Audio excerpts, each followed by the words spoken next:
ከባድ ሐዘን በጣም ነው የሚያሳዝነው በእውነቱ ማለት ነው። እና እኔ ለቤተሰቦቹ ነው ያዘንኩኝ። ምክንያቱም በአንድ ጊዜ ሶስት ሰው ማጣት ማለት በጣም ይከብዳል። በዚህ ደረጃ ደርሰናል። እንግዲህ እህታማቾች ናቸው እነዚህ ልጆች። ያለንበት ጊዜ በጣም ይከብዳል። እህት ወንድሟ ላይ በጨከነችበት ጊዜ፣ ወንድም እህቱ ላይ በጨከነበት ጊዜ ላይ ደርሰናል። በጣም ልብ የሚነካ ቪዲዮ ነው ይህ ቪዲዮ። በጣም ነው ያዘንኩኝ። እውነት እኔ ማለት ብዙ ነገሮችን አይቻለሁ፣ ግን እንደዚህ ቪዲዮ ልቤን የሰበረ ቪዲዮ የለም እስካሁን። ሰላም ውድና የተከበራችሁ የቻናል ቤተሰቦች እንዴት ናቸው? ደህና ነኝ እግዚአብሔር ይመስገን። ለዚህ ቻናል አዲስ የሆናችሁ ቤተሰቡ ናችሁ የምትከታተሉኝ ከልብ አመሰግናለሁ። ዛሬ በእውነቱ በጣም በሚያሳዝን ቪዲዮ ነው ተመልሼ የመጣሁት ማለት ነው። እና በጣም ነው ያዘንኩኝም የደነገጥኩኝም በጣም ነበር የተሰማኝ እንደ አንድ ሰው ማለት ነው። እና እንደዚህ አይነት ድርጊት ማለት ከእህታማቾች አይጠበቅም። ቢያንስ አንዷ ብትሳሳት፣ አንዷ የማይሆን ውሳኔ ብትወስን ራሱ አንዷ መክራ ከሷ ተሽላ አንዷ መክራ እሷ መመለስ ያላት ነበረባት ብዬ ነው የማስበው። ግን ሁለቱም ደግሞ አንድ ሆኖ የወንድማቸውን ሕይወት በአሰቃቂ ሁኔታ አጥፍተዋል ማለት ነው። በጣም ነው የሚያሳዝነው በእውነቱ። ሰው ነው፣ ሰው ሊጣላ ይችላል፣ ሊቀያየም ይችላል።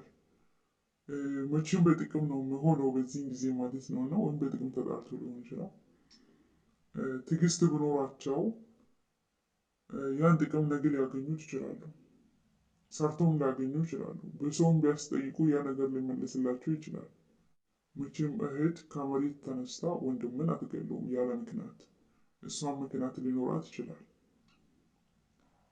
ሆኖም ደግሞ ለጥቅም ብሎ እንደዚህ አይነት ጭካኔ በተሞላበት ወንድማችሁ ላይ እንደዚህ አይነት ድርጊት ማድረግ በጣም ይከብዳል ማለት ነው። መቼም ቢሆን ለነሱ እረፍት ይሰጣቸዋል ብዬ እኔ በፍጹም አላስብም። በፍጹም ምንም ቢሆን ስጋችሁን ወንድማቸው ነው።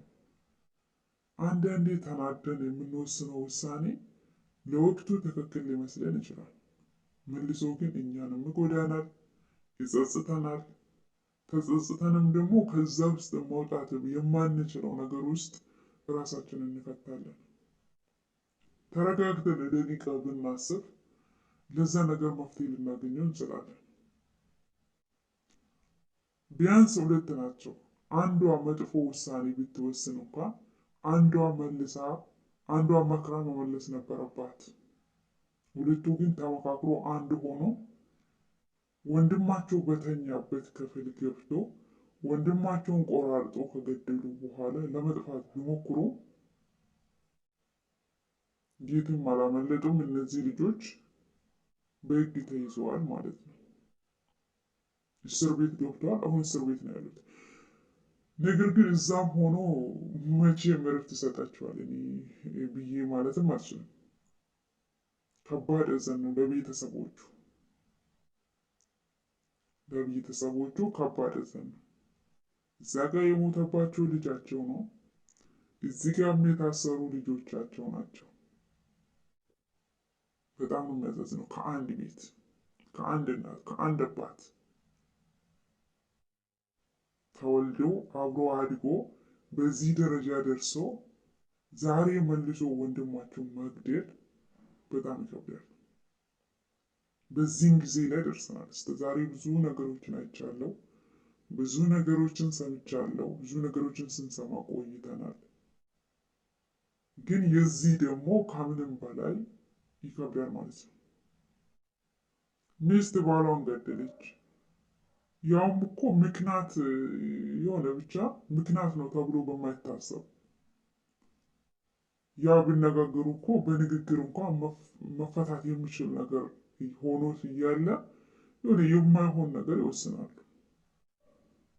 ስንናደድ አንድ ነገር ቆም ብለን ማሰብ ግድ ይለናል። ለወቅቱ ሊያስደስትን ይችላል። ምክንያቱም ስለተናደረ ያን ንዴታችን ሊያበርድልን ይችላል። ለደቂቃ ነው ደግሞ ወይ ለሰከንድ። ከሰዓት በኋላ ደግሞ እንደሚጸጽተን አልጠራጠርም፣ ይጸጽተናል ያ ነገር። ምክንያቱም የምናደርገው ነገር ትክክል ስላልሆነ የሰውን ሕይወትን አጥፍተን ለራሳችንም መኖር አንችልም፣ ያ ሰው ማጠፍተን እኛም ጠፍተናል እኮ። የሞተው ይሻላል ብዬ አስባለሁ። መቼም አእምሯቸው እረፍት አያገኝም። ያጡት ወንድማቸው ነው። ነገ ራሱ ከእስር ቤት ቢወጡ ራሱ እነዚህ ልጆች እንደ ሰው አእምሯቸው ትክክል ሰርቶ እንደ ሰው ከሰው እኩል ይኖራሉ የሚል እምነት የለኝም። ምንም ይሁን ምንም በወቅቱ ተናዶ እንደዚህ አይነት ድርጊት ቢያደርጉ ነገ መልሶ እራሳቸውን እነሱን ይጸጽታቸዋል። ቢጸጸቱም ግን ያን ነገር መመለስ አይችሉም። የወንድማቸውን ህይወት ሊመልሱት አይችሉም። ብርም ጥቅምም ከሆነ እኮ ሰርተን ማግኘት እንችላለን። አንዳንዴ ራሳችን ያዝ አድርገን መኖር አለብን ብዬ አስባለሁ። ውስጣችን አድርጊ ያለ ነገር የምናደርግ ከሆነ ሁሉም ነገር መጥፎም ጥሩ ጉዳቱ የኛ ነው። ከእህል ወዴት ትሄዳል? ቤት ውስጥ መቼም እህቴ ትገለኛለች ብሎ ይሄ ወንድምን ቢያስብ ኖሮ ወይም እነሱ ላይ ጥቃትን ያደርሳል ወይም ደግሞ ራስን ይጠብቅ ነበር። እህት በዚህ ደረጃ ማንም አይጠብቅም። ማንም ማለት ነው። ማንም እህቴ ትገለኛለች ወንድሜ ይገለኛል ብሎ ሰው ያስባል ብዬ ነው አላስብም። አብሮ ተወልዶ አብሮ አድጎ አብሮ በልቶ አብሮ ጠጥቶ በዚህ ደረጃ ደርሶ ዛሬ ግን ተባብሮ ወንድማቸውን ገደሉ ማለት ነው። ሁለት እህታማቾች። ቢያንስ አንዱ የአንዷን ሀሳብ ማቆም ነበረባት። ተይ ትክክል አይደለሽም እህቴ ብላ አንዷን መምከር ነበረባት። ሁለቱ ግን ተደራርቦ የወንድማቸውን ህይወት በአሰቃቂ ሁኔታ አጥፍተዋል። 18 ዓመት በቂ ነው ብዬ አላስብም ለእነዚህ ልጆች። በቂ አይደለም። 18 በቂ አይደለም። የሰው ህይወት አጥፍተው ነገም እኮ እንደዚህ አይነት ድርጊት ከእስር ቤት ብዙ ጊዜ ሰው ተምሮ የሚወጣም አለ። መልሶ ደግሞ ያን ጥፋት መልሶ የሚሰራ ሰውም አለ። ከጥፋቱ የማይማር ሰውም አለ። ብቻ ለሁላችንም ፈጣሪ ልቦና ይስጠን። ጥሩ ነገር የምናስብ ሰዎች ያድርገን። ያስፈራል። ያለንበት ጊዜ በጣም ያስፈራል ሲበዛ ማለት ነው። ማመን ራሱ ይከብዳል። እኔ አንዳንዴ እየሰማሁኝ ራሱ ለማመንም ይከብደኛል። ውሸት እየመሰለኝም ነው አንዳንዴ። እውነት ራሱ አይመስለኝም። በምን እንጇ በምን አይን አይቶ ወንድማቸውን እንደዚህ እንዳደረጉት። ከዛም እኮ አልፎ ተርፎ ለመጥፋት መሞከራቸው። ጥፋት ሰርቶ ወንድማቸውን ገሎ ያው የትም ሄደን እንኖራለን ብሎ አስቦ ሊሆን ይችላል። እና ምንጊዜም ተናደን ከምንወስነው ነገር ጥሩ ነገር አይገኝም። ተረጋግተን የምንወስነው ነገር ይሻላል። ደስታም ይሁን ተደስተን የሚሆነው ነገር የምንወስን ከሆነ ትክክል አይመጣም። ተናደን የምንወስነው ውሳኔ መልሶ ጉዳት ውስጥ እኛን ይጥለናል ማለት ነው። የማይሆን ቦታ ይከተናል። ከደቂቃ በኋላ ይጸጽተናል። ብንጸጸትም ግን ያን ነገር ልንመልሰው አንችልም። ውስጣችን አድርጊ እያለን ብቻ እኛ ማድረግ የለብንም። ራሳችን ቆም ብለን ማሰብ አለብን ለደቂቃ። ያን ሰው ካጠፋው እኔስ እንዴት ሆናለሁ? ሰው አጥፍቶ ማጥፋት ከሆነ ያስኬዳል። ግን ለደቂቃ ደግሞ ለራስ ማሰብ ግድ ነው። እና በጣም ያዘንኩኝ እኔ እንጃ። እኔ ራሴን ድረስ ነው ያመመኝ። እውነት ማለት ስታስቡት ይከብዳል። ሁላችንም እህት አለን፣ ወንድም አለን። ግን በዚህ ደረጃ መደራረስ በጣም ይከብዳል። ይሄ የሰይጣን ስራ ነው። ብቻ ስንናደድ ምን ጊዜ ቆም ብለን በቃ ለደቂቃ እንኳን ለሰከንድ መጸለይ አለብን፣ ጸሎት ማድረግ አለብን። የዛን ጊዜ ያ ንዴት ሁሉ ሊቀናል ማለት ነው። እና ይሄ የሰይጣን ስራ ነው። እና እኛ ትንሽ ነገር ስናስብ ሰይጣን ደግሞ ያው ያን ጥፋት እንድንፈጽም ያገፋፋናል ማለት ነው። እና ከእንደዚህ አይነት ነገር ፈጣሪ ይጠብቃችሁ፣ ራሳችሁን ጠብቁ ማለት ነው። እና ያው ሰው መቼም አብሮ እየኖረ ከሰው ጋር አልጣላም ማለት አይቻልም። አይደለም እንኳን ሰው ልጅ ይቅርና እግር ላይ እግር ይጋጫልና ራሳችንን ጠብቁ። በተቻለን አቅም ራሳችንን እንጠብቅ። ወደ ፈጣሪያችን መጮህ ብቻ። እውነት እኔ ከብዶኛል፣ ለቃላት እንኳን ከብዶኛል። እኔ የሚለው ራሱ እኔ እንጃ በጣም ነው የተሰማኝ። እኔ እስከዛሬ ብዙ ቪዲዮዎችን አይቻለሁ፣ ብዙ ድርጊቶችን አይቻለሁ። ግን የነዚህ ከምንም በላይ የከበደኝ ለመናገር እንኳን Jirra jirtu hordoftoota kan koo bakka jirtanitti nagaa waaqayyoo isiniif haa baay'atu. Dhugaa viidiyoo kana keessatti baay'ee tokko natti dhagahames dhugaa hanga mataa na dhukkubuutiin gahe jechuudha. Hoggaa itti ilaalle dhugaa dubbachuudhaaf baay'ee tokko ulfaata. Haalli nuti keessa jirru baay'ee tokko nama gaddisiisa jechuudha. Obboleettiin obboleessa ishee irratti gara jabina akkana raawwachuun baay'ee tokko ulfaata. Eenyus eenyu amanee eenyu waliin jiraata. Murtoon nuti daqiiqaadhaaf aarree murteessinu yeroodhaaf nu gammachiisuu danda'a. Garuu daqiiqaadhaan booda immoo nu gaabbisiisuu danda'a jechuudha. Maqaan hanga fedhe yoo ta'e obboleewwan kun obboleessa isaanii ajjeesanii keessi isaanii boqonnaa qabaatee jiraatan jedhanii tasumaayyuu hin yaadu. Hanga ammaa viidiyoowwan hedduu argee jiras, viidiyoo hedduu dhagahees jira.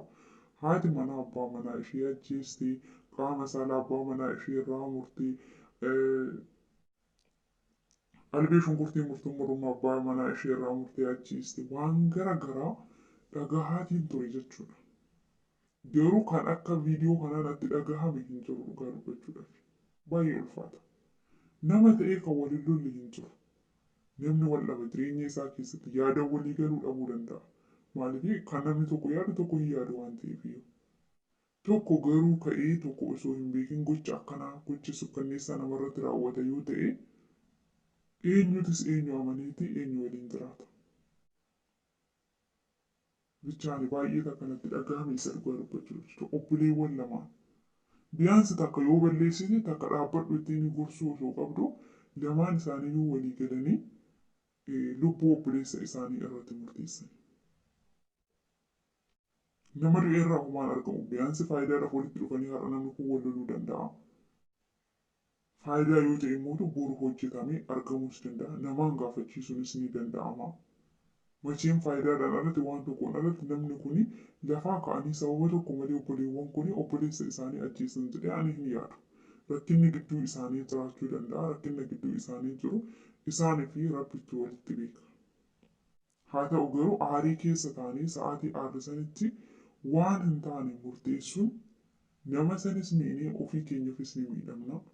Ofii keenyaafis jireenya jiraachuu hin qabne akka jiraannu nu taasisa.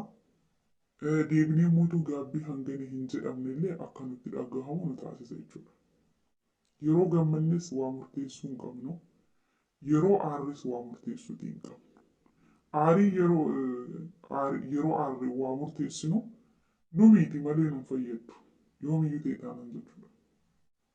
Wanta tokkos gammannee nu murteessina yoo ta'e yeroodhaaf miira gammachuu keessa galee waan isa murteessuu dandeenya. Garuu mootu achi simmeetii san keessaa yoo baane deebinee maaliif jennee of keenya huyyuu of gaafachuutii dandeenya jechuudha. Kanaaf bichaa waaqayyoon nu haa gargaaru. Kadhannaadhaan jabaadhaa. Akka amantaa keessaniitti rabbii keessanitti boo'aa jechuudha. Namni uumaa isaa sodaatu, namni rabbii isaatitti amanu, namni uumaa isaatiif bitamu nama irratti badii hin raawwatu tasumayyuu ta'e taanan jechuudha. Nama miidhu. Yoomiyyuu ta'e taanan namni sagalee waaqayyoo keessa isaa jiru gocha hamaa namarratti raawwachuudhaaf hin ta'u. Osuma yaadeyyuu garuu hin jira. Dhugaa baay'ee takka mataan na dhukkubee dhugaa dubbachuu jechuudha. Yoo yaadannee jennee yoo yaadnee jennee baay'ee takka ulfaata baay'ee takka nama gaddisiisa jechuudha. Obboleettiin obboleessa ishee irratti obboleessa waliin dhalatte obboleessa waliin guddatte obboleessa turuu takkitti buraafattee waliin baate har'a deebitee obboleessa ishee ajjeesuu jechuun gara jabina akkanaa baay'ee takka ulfaata jechuudha. Bichaa rabbiin biyya keenyaaf illee nagaa nuuf haa godhu. nullee mootuu nama waan gaarii yaadu nu haa taasisu. Hojiin akkanaa mootii hojii seexanaati. Rabbiin nu haa qajeelchu hunduma keenya dhugaa dubbachuudhaaf baay'ee takka mataadha.